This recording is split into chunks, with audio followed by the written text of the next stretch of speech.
Everton 1, Arsenal 1. Mark Donaldson, Janusz Michallik, Miguel Echegaray. Janusz, let's start with you today. Fair result at Goodison?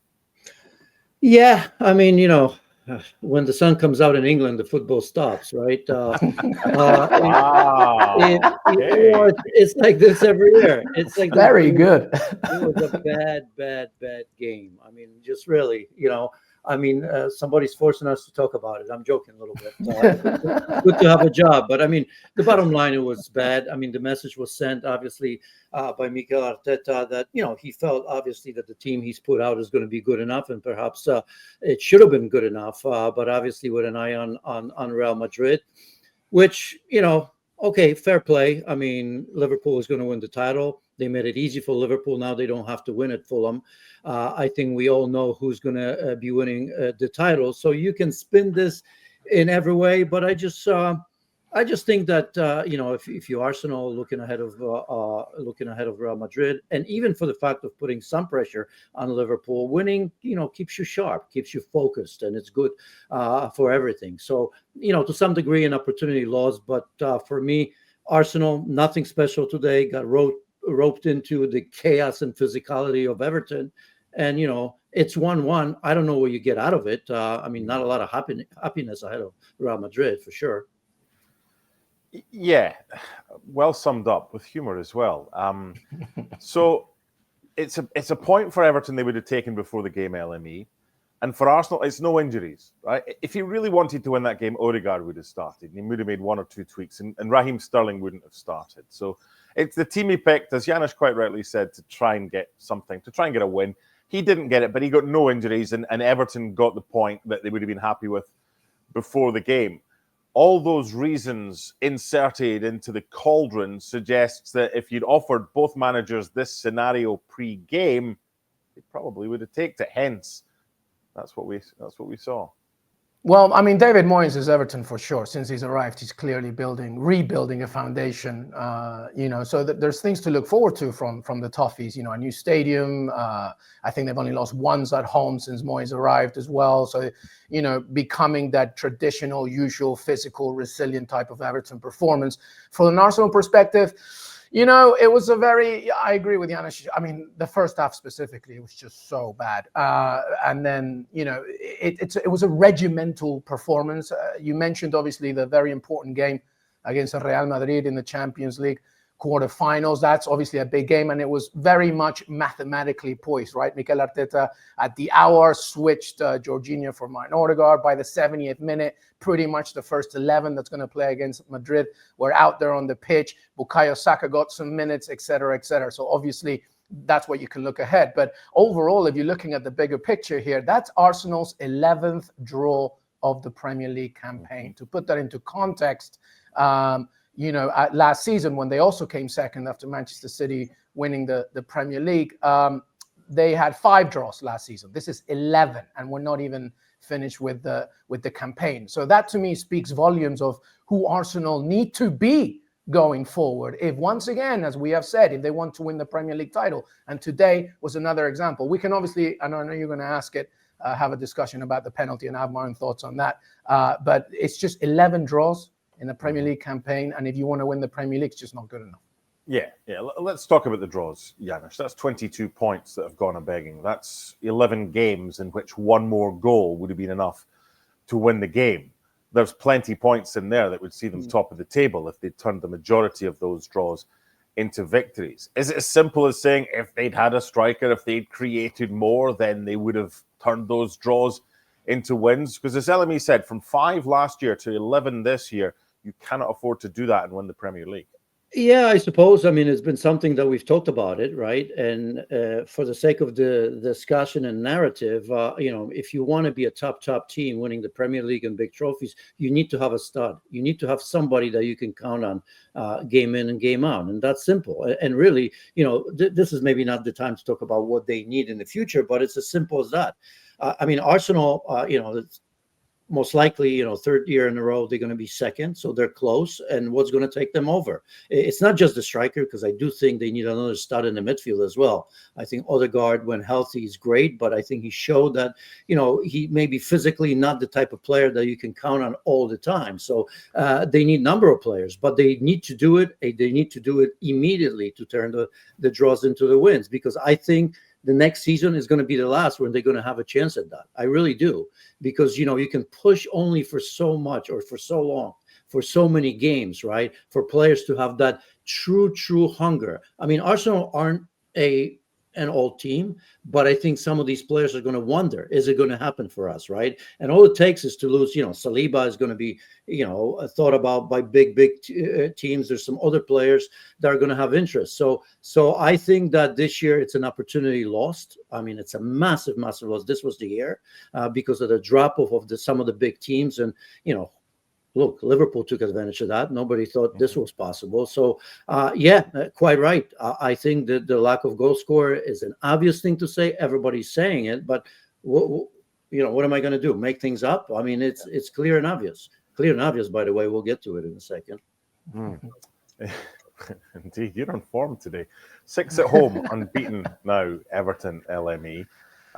But just the one clean sheet among that. So that leads me to the Arsenal goal to begin with. And Everton have possession. And then in transition, with a clinical finish, and they find themselves 1 goal down. How do Everton prevent that goal, which was expertly finished in the end by Leandro Trossard? Yeah, a good finish, but I think defensively, Everton really are going to look at that. Moyes is going to look at that and be like, you can't allow him to at the very least, because it was a tight angle, and I think, you can see Jordan Pickford and Tarkowski. Obviously, the defaulted header by Echegaray coming off, and that's where they break off. But I think, Lee Dixon was mentioning it here in the US, broadcasting of the game, how David Seaman would say, when you have a player coming at you outside of the box or trying to score from within tight angles, don't lift your leg up if you're a defender, because then you're giving them a tunnel of vision that can go towards the goal. Sometimes you kind of just have to stand still and protect and block. And I feel like that probably could have been a better outcome. But it was a good finish by Leandro Trossard. And the thing about Everton's overall philosophical defending, under Moyes, is that you, at some point during the game, specifically early in matches, you're inviting pressure. Because all you're doing under a Moyes foundation is you're trying to protect what you have at the very beginning. And unfortunately, because that came from a defaulted header, Leandro Trossard has a good angle, etc. So I think it could have been prevented, though not taking nothing away from the Belgian attacker. Okay, Janusz, you can have first dibs on the penalty incident. It's Jack Harrison and it's Miles Lewis-Skelly. It's given on field by Darren England. It's confirmed by VAR. Let's forget about Darren England and forget about VAR. You are judge and jury here, Janusz Michallik. What says you about this? Well, we can't forget about the referee and the VAR, right? I mean, it's terrible. It's embarrassing. The level of protectionism from VAR to the referee is the worst in the world in Premier League. It's not even close. I know it's magnified because it's the biggest, the richest league in the world, but I think all of us here, we do many other leagues, and although there are controversial decisions there, right? I mean, it doesn't seem to be to a level of this. And the reason we can't forget about VAR, because I can understand the referee in real time. I mean, this was a difficult decision. We didn't know. It's not like you knew 100% right away. You needed to see a replay. And that's what it's there for, because, that clear and obvious will never be taken out of the vocabulary of this, because it does protect the referees and they would lose their mind.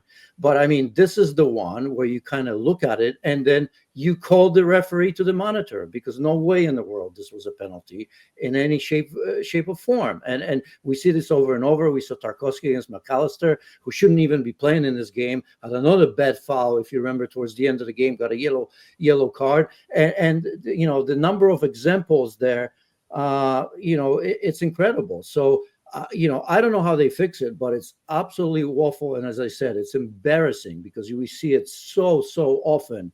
And as I've said, I mean, who are they protecting? What's the big deal if you go to the monitor and say no? And I for one, cannot understand, why this wasn't dealt with by the referee at the monitor. Just don't get it. LME, take the floor. Spot on. I mean, there's nothing much to watch. It was a horrific decision. Horrific. And, number one, Janusz is spot on in saying that in this situation, even though if the referee gives the decision a spot and it's his call to say it's a penalty, VAR, because we have it, VAR has a responsibility, because it wasn't clear and obvious, right, to say, hey, listen, go to the monitor. Can you take another look, please? Because obviously Jack Harrison got the better of MLS in that situation. But if we just look at this once again, I think it seems that he's diving or there's not enough contact to harness a penalty here. Can you just look at the monitor? And then the ref can look at the monitor and have a decision. And so that's one. Number two, the inconsistency of refereeing decisions and VAR's non or therefore intervening during the week alone. I'm not even talking about the season. If we talk about the season, we'll be here for an hour. But in the week, the inconsistencies have been ridiculous. Tarkowski, as Janusz mentioned, should have been sent off against Liverpool. I mean, I can even talk about the one when Villa played Brighton and Jacob Ramsey got fouled in the box. It was an obvious foul and it wasn't given. And this, you give this penalty, it's just ridiculous. Today, this was completely just a horrible call. And I understand the one thing where, like, unfortunately, Jack Harrison got the better of Miles Lewis-Skelly in that situation. But still, if you ask the ref to look at the monitor, he can hopefully look at that and be like, yeah, you know what? That's not a penalty. A horrible decision. Terrible. Shocking. Yeah, when a neutral looks at that and think, hold on, where's the initial foul? And who's committed the initial foul? That to me suggests there's enough dubiety, as you've both said, to say to the referee, go and have another look at that. It's going to take an extra 60 seconds? You're not going to end up with 12 additional minutes like you did at Chelsea Spurs. Just sort it out. How do we fix this, Janusz, this VAR problem? Is there a VAR problem? Dale Johnson of ESPN FC would say there's not. It's very simple. It's just put your hand up and say, I was wrong. I mean, there's not much fixing going into it. I mean, we're not going to, the system is bad as it is because of that protectionism right now, because it has to be that, because I don't understand it, right? In real time, nothing is clear and obvious, as I've said, right? That's why they created VAR. Why?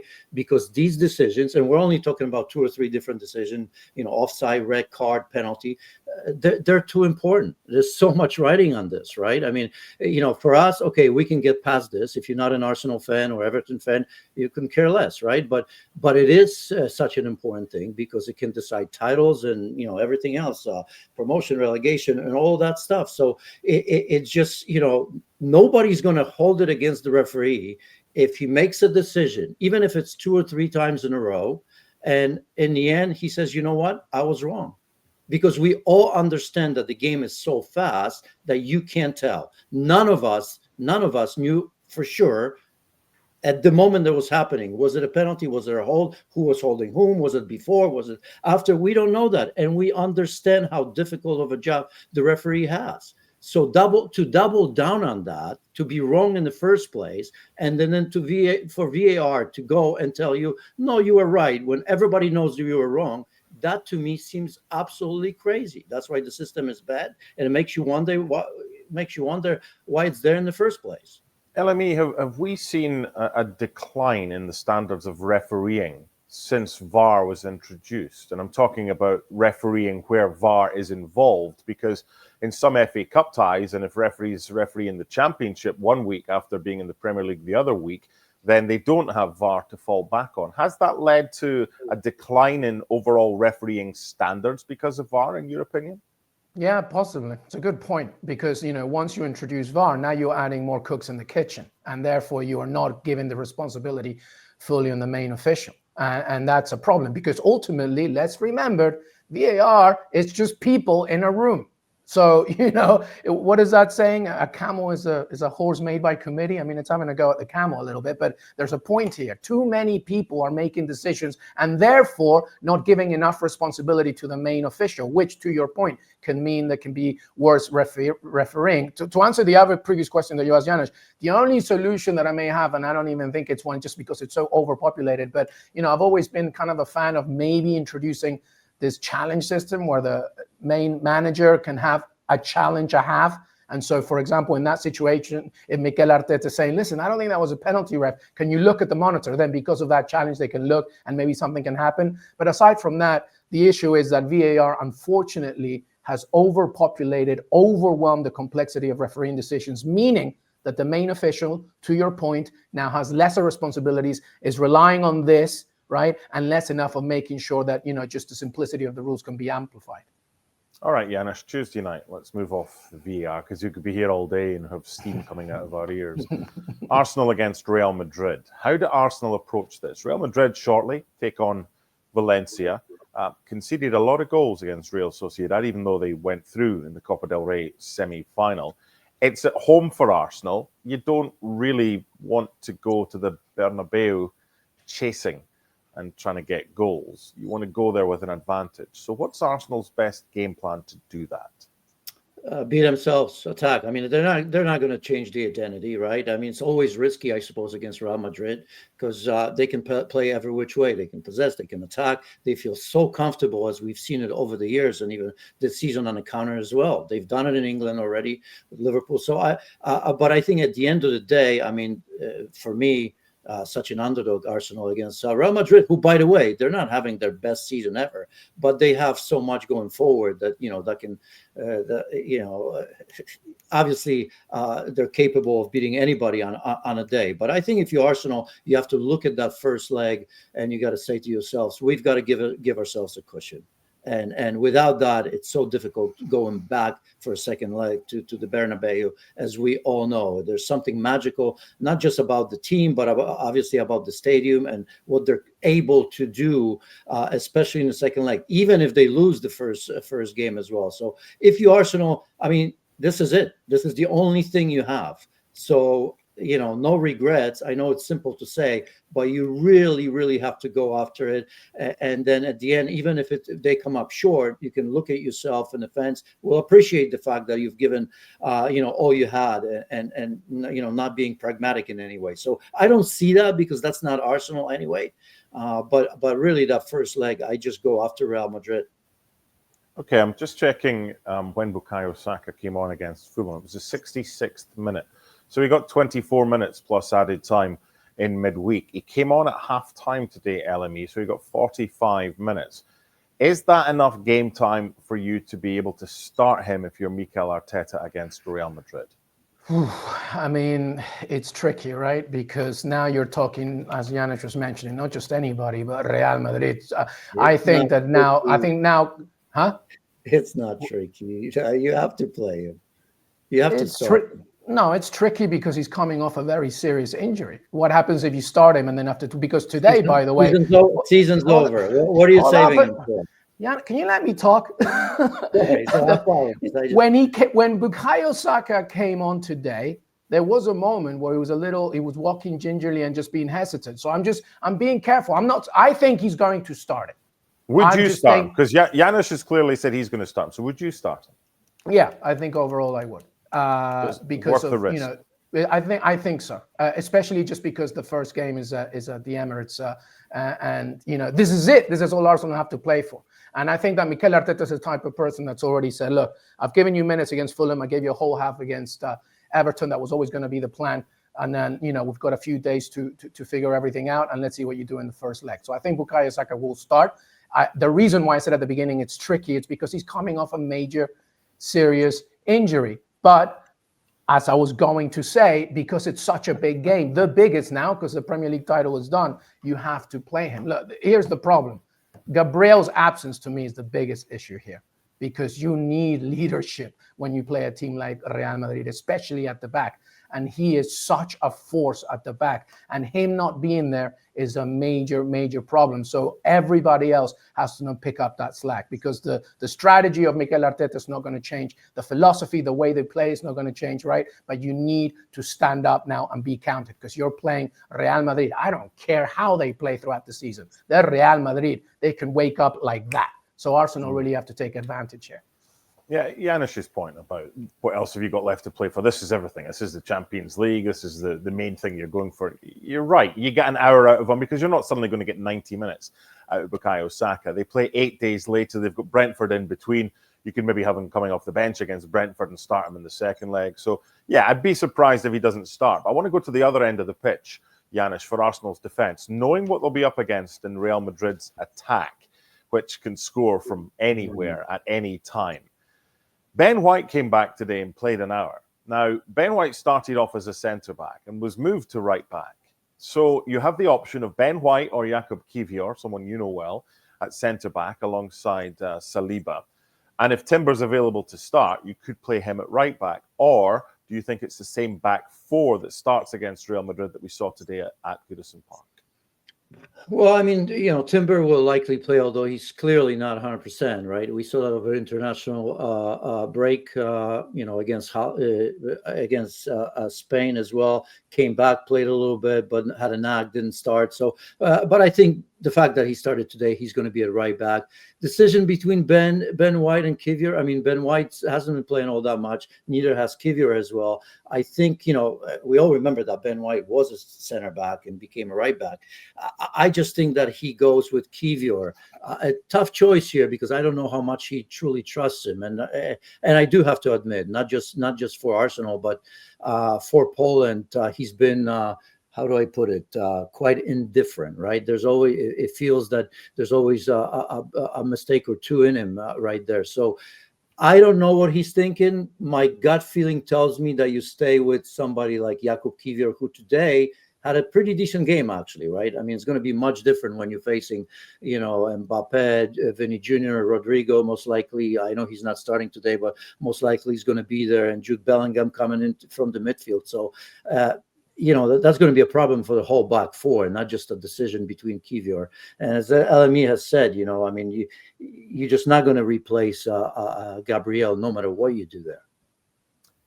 21 minutes on Everton Arsenal. I would have taken the under at the start of this. So God bless VAR and God bless the Champions League. Gold stars for Janusz, Michallik and for LME. And we'll see you again soon. Bye for now.